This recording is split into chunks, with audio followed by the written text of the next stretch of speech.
Welcome to another edition of 30 Minutes. I'm Ray Hanania, your host. This month marks an expansion of my program to another 100 communities beyond the original 45 that I started broadcasting in some 3 years ago. I thought it would be appropriate just to at least introduce myself, tell you a little bit who I am, a little bit about my background, how you can get a hold of me, where you can go to get some information on what I do and what I write about. And I thought that I can just kind of talk to you about some of those issues, even talk to you a little bit about the program that we're going to be doing and what you can expect. Just a little background about me. I've been in journalism since 1976. I've always loved journalism. It was kind of an accident. I originally went to Revis High School, and I had wasn't doing very well in English. I had flunked English Language Composition 101 3 times, and I had a wonderful teacher at Revis High School. Her name was Shirley Harris. Mrs. Harris was the English teacher, and she was also the teacher advisor to the faculty advisor to the Revis High School newspaper, The Blueprint.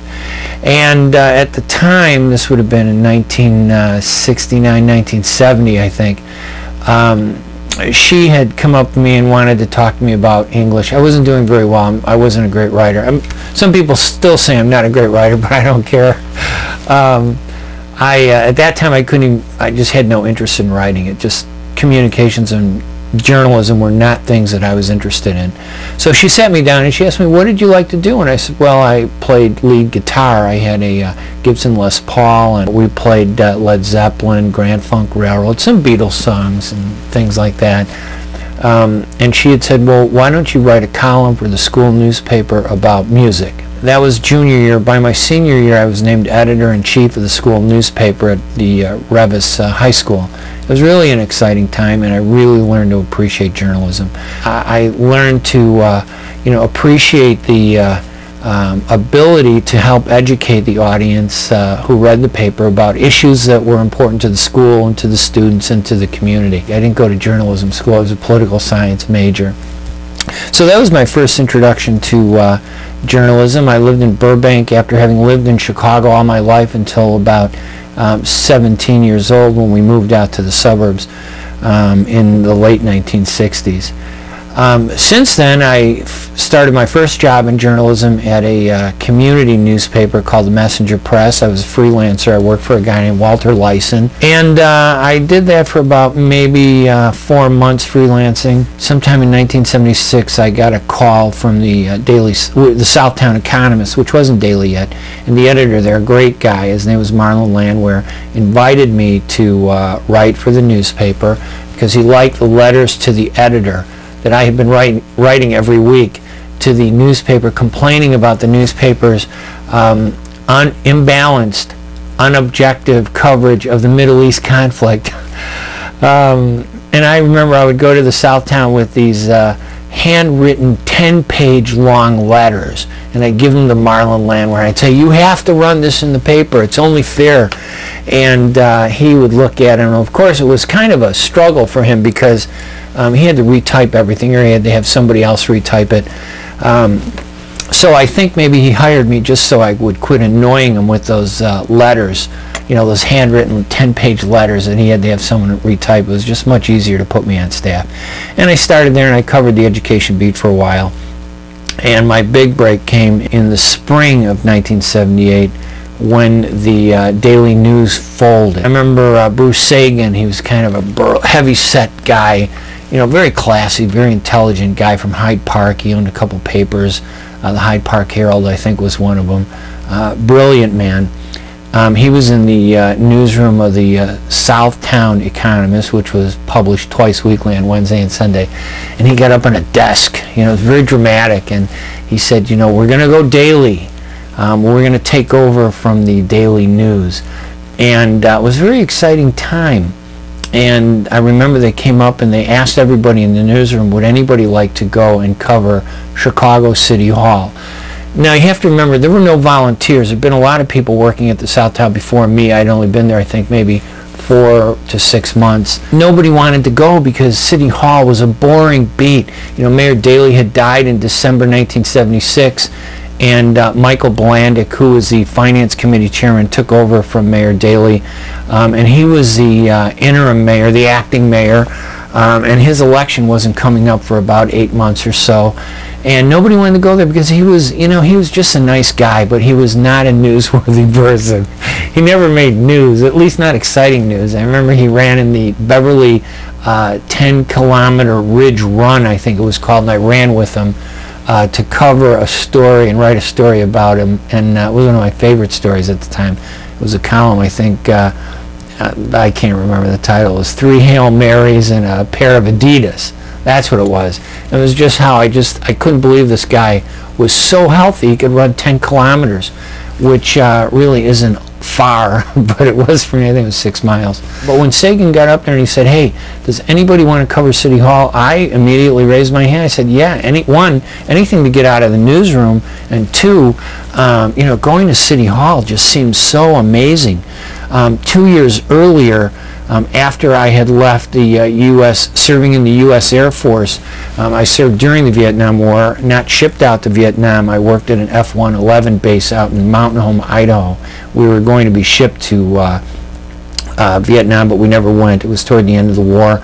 But I remember after leaving military service, one of the first things I did was I helped launch an Arab American newspaper in 1975 called the Middle Eastern Voice. And the whole point of the paper was to write in English about who Arab Americans were, because I felt that my community of Arab Americans, my mother's from Bethlehem, my father's from Jerusalem, my dad lived here all his life. He came here in the 20s.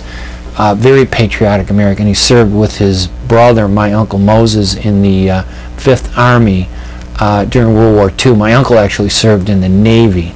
And I think it was because when he went with my dad to enlist, I think it was right after Pearl Harbor, the recruiters asked my dad what his name was, and he said George, and they said, "Okay, 5th Army, you're going to go right to Europe." And they looked at his brother and he said, "What's your name?" And he said, "Moses." And they said, "Great, we're going to put you in the Navy." I assume it was a biblical thing that he was going to part the seas or something. I don't know. So I had this interest in helping to educate Americans about who Arab Americans really were, so I published that newspaper. And one of my first interviews in 1975, when I published that paper, was Richard J. Daley, the mayor of Chicago. We were the only paper that was being published in the Midwest that was in English. He was doing something with the King of Morocco and the Ambassador of Morocco were in Chicago, and he and a guy named Colonel Jack Riley, who was in charge of special events, you know, called me up one day, and I remember my mom answered the phone, and we were living in Burbank, I think, and she goes, "Oh, Mayor Daley's on the phone." And I go, "Mayor Daley? You know, who the hell is he?" Anyway, Jack Riley actually got on the phone and said Mayor Daley wanted me to come and cover something at City Hall, and it was great. I was able to do a story, I was able to interview the mayor, I was able to cover the event, and I got some great pictures of Mayor Daley. It was exciting for me to go back to City Hall in 1978 and cover even Mike Blandick, who was kind of a quiet story. And of course my timing was perfect, because within about 6 weeks of my arriving at City Hall and getting a desk and going there every day 9 to 5, you know, taking the bus from Midway Airport, which was a park and ride facility, Jane Byrne decided to run for mayor, and that turned City Hall upside down. It became the best beat in the country, probably in the world. And it was journalism under fire. For me, it was learning how to do things firsthand. I'd never gone to journalism school. I was a political science major, and before that I was in pre-med. So it was kind of exciting, and that's how I got into journalism. I ended up covering City Hall for a number of years for the Southtown Economist, and they went daily and became the Daily Southtown, and it really was a great paper in the 1980s. And it's not a bad paper today.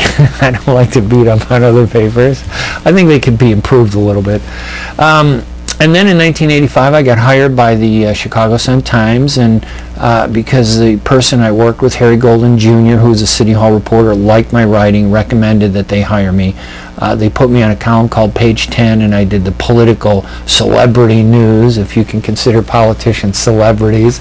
Although I did get to interview Oprah well, one of her first interviews in Chicago in 1985, I think it was, when she was just a new face on television. She wasn't as famous as she is today.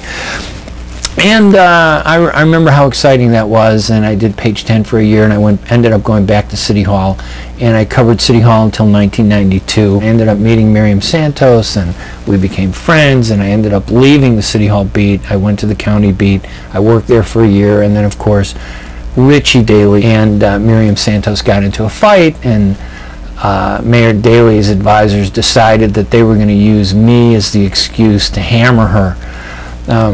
The idea that a male reporter was telling her, you know, what to do sounded so believable because we had just seen Jane Byrne and her husband, Jay McMullen, run the city of Chicago really to the ground for 4 years. Although I like Jane Byrne, she was a great news person, but she was just very mercurial, I guess is the best way to describe her. It was some of his advisors decided they were going to peg Miriam as having a reporter who was advising her, which wasn't true, of course. Anyway, so I ended up leaving the paper in this little brouhaha with Mayor Daley, and I went into media relations.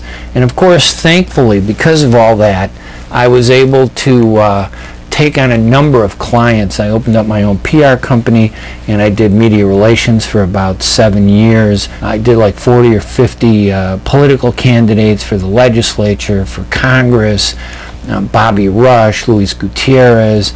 I did a number of races, a number of Chicago aldermen, a number of county commissioners, you know, mainly just helping them understand how to communicate, which, believe it or not everybody knows how to do. Angels never need PR. It's always the devils. And of course, I got a call from Ed Verdoliak and Betty Warren Maltese that they needed somebody to help them. And I thought, wow, what a great challenge to take the town of Cicero and help it, you know, reform its politics and its politicians. Of course, that was in 1993. But the good side is that I met my wife, Allison. Allison was from Cicero. That's where we met. And I'm glad that everything happened the way it did. You know, life happens for a reason in certain ways. And today we just got through celebrating our 10th anniversary. And we have a little baby boy. What's interesting, of course, is I happen to be Palestinian and my wife is Jewish. And people are really shocked by that. And that really didn't mean much to me until after September 11th, but I'll talk to you, maybe we can talk a little bit about that later. So I got into political consulting, and I have to tell you though, you know, you can't really appreciate good journalism until you're on both sides of the fence. And I think that 7 years that I spent in political consulting really gave me an understanding of how tough it was for people to be political candidates. It really is not easy. People think, oh, it's simple, but I got to tell you something. There's some good people that I met, brilliant people who, when they had the opportunity to really take control of things, when they had the chance to exercise power, they completely lost it. You know, power went to their head. Power corrupts. Absolute power corrupts absolutely. And I would just see these politicians who would start out as reformers turn into the worst tyrants I'd ever seen in my life, which explained why I didn't stay with a lot of politicians for a long time. I liked the fight. I liked the campaign. I didn't like running government, though. That wasn't my thing, so I really didn't like staying too long. So listen, we're going to take a quick break, okay? And I'm going to come back and I'm going to tell you some more stories. I'm going to also talk a little bit about stand-up comedy, trying to bring Palestinians and Israelis together using the power of humor. Again, you're watching 30 Minutes. I'm Ray Hanania, and I thought it was only fair just to introduce myself because I'll hopefully be coming into your homes every Friday night at 7 o'clock in some suburbs and 8:30 in other suburbs. And my web pages are on screen. You could go there and get all the information you want about when the shows are, what programs they'll be talking about. So we'll be right back right after this break.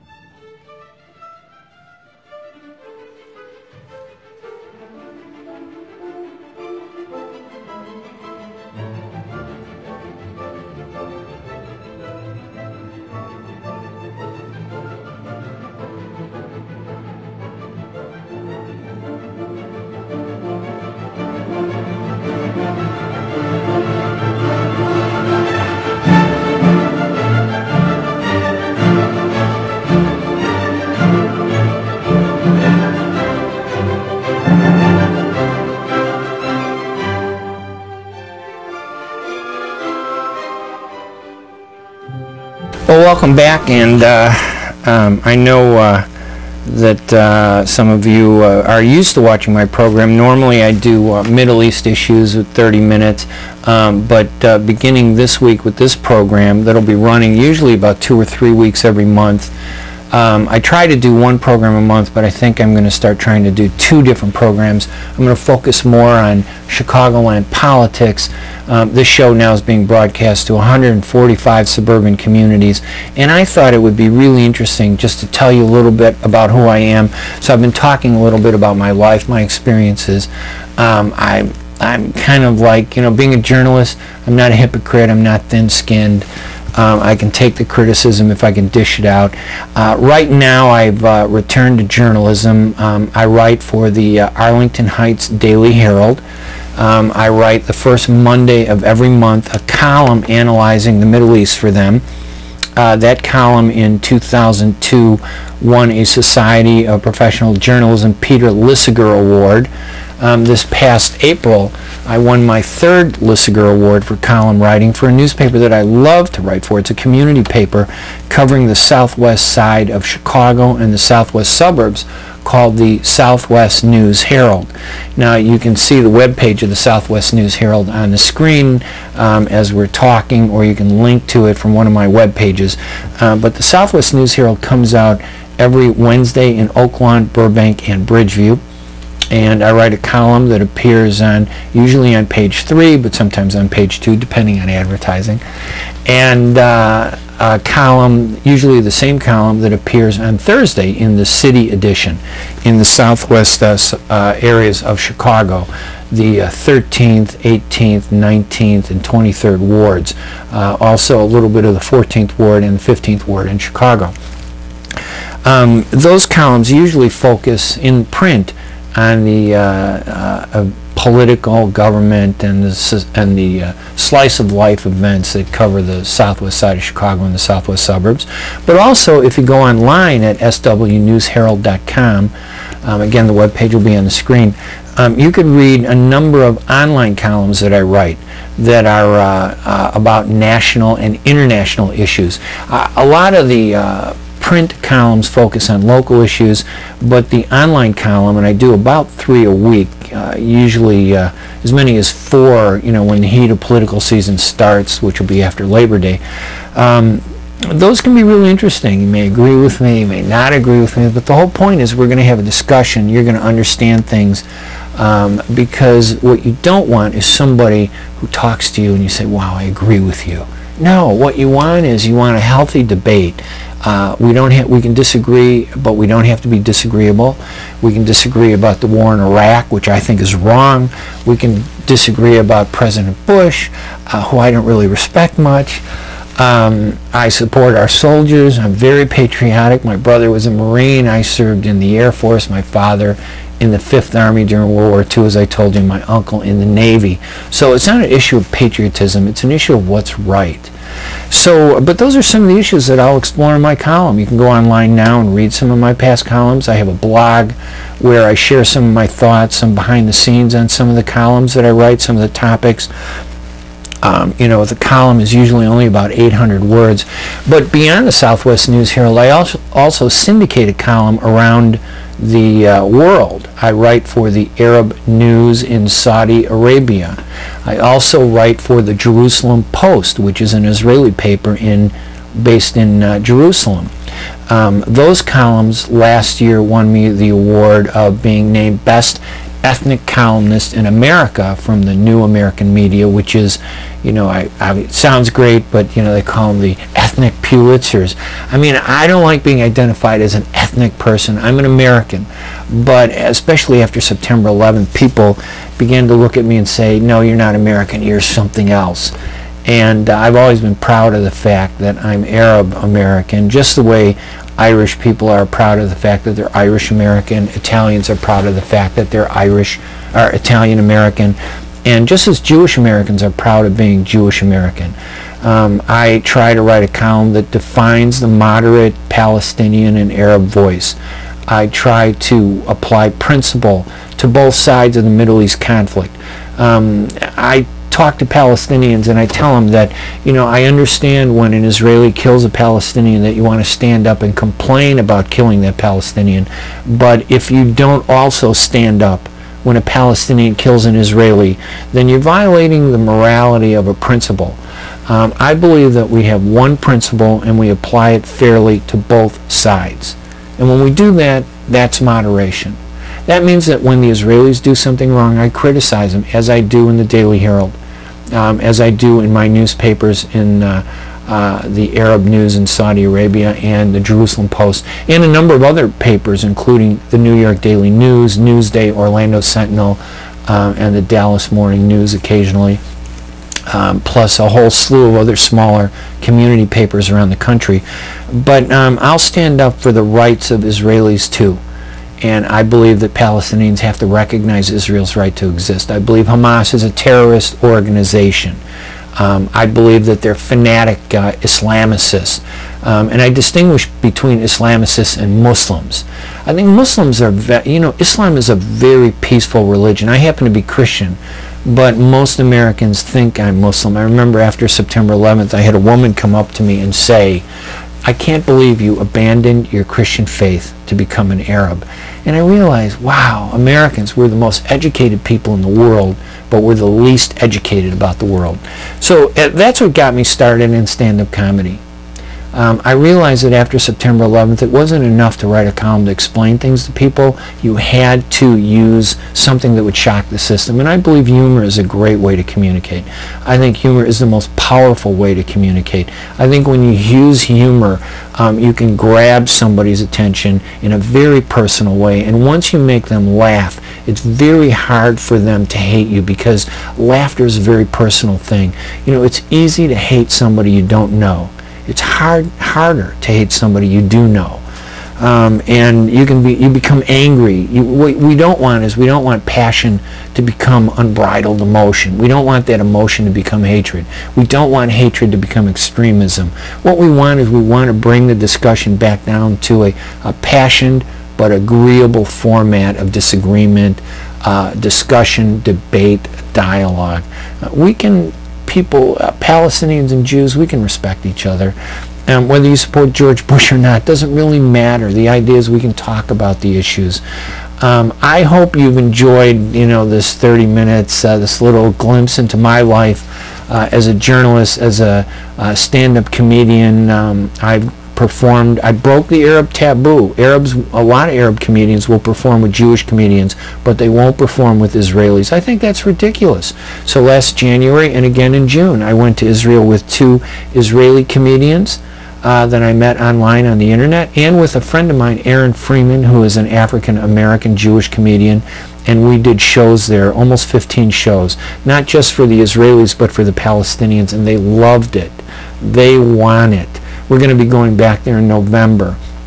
And you'll want to go to our webpage at ipcomedytour.com to get information and maybe even view some of the news reports and some of the comedy routines. Comedy is very important. Humor is very important. These are the things that are about my life. I see them all as part of communications. Humor, journalism, comedy, this program, 30 minutes. I hope you'll enjoy it. I hope you join me every Friday here on Channel 19 on Comcast Cable TV at 7 o'clock in some communities, in Oak Lawn, Burbank, and Bridgeview, for example, and 8:30 p.m. in other communities. And you'll need to, obviously, if you're seeing me now, you know what time the show is going to be broadcast. But you could always go to my webpage at hanania.com, or you can go to tvchicagoland.com, or you can go to arabamericantv.online.com and get information about when these shows are broadcast, what shows I've done, and you'll also be able to view these programs online. So listen, thank you so much for joining me. I hope you'll stop by and watch some more of the programs, and feel free to email me. You can reach me anytime at rayhanania@comcast.net. Again, this has been 30 Minutes. My name is Ray Hanania. I hope you'll join me here on Comcast TV, Channel 19, every Friday at 7 o'clock p.m. or at 8:30 p.m. So thank you very much. We'll see you again.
Southwest News Herald is available Wednesdays in Oak Lawn, Bridgeview, and Burbank, and on Chicago's Southwest side every Thursday. Visit the Southwest News Herald webpage online at swnewsherald.com for more award-winning columns, news, and features of the Chicagoland area, the nation, and the world.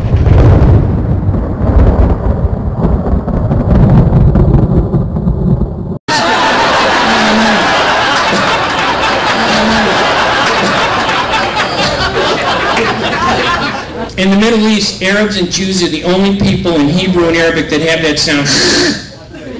Sorry, sir, I apologize.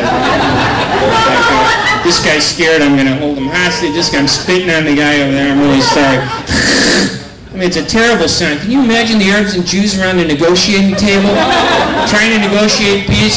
Hello! Hello, you. No, hello, you. No, go hello to you. They can't work a peace agreement. They're spitting on each other for 3 hours. The paperwork, you can't even read it. They don't even know what they're signing.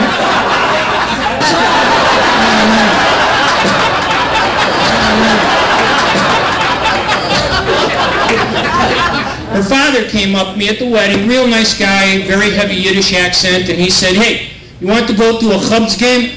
I wanted to break the ice. I said, "What the heck is a Cubs game?" Turns out Cubs is Yiddish for someone who promises everything but fails to deliver at the end of the season.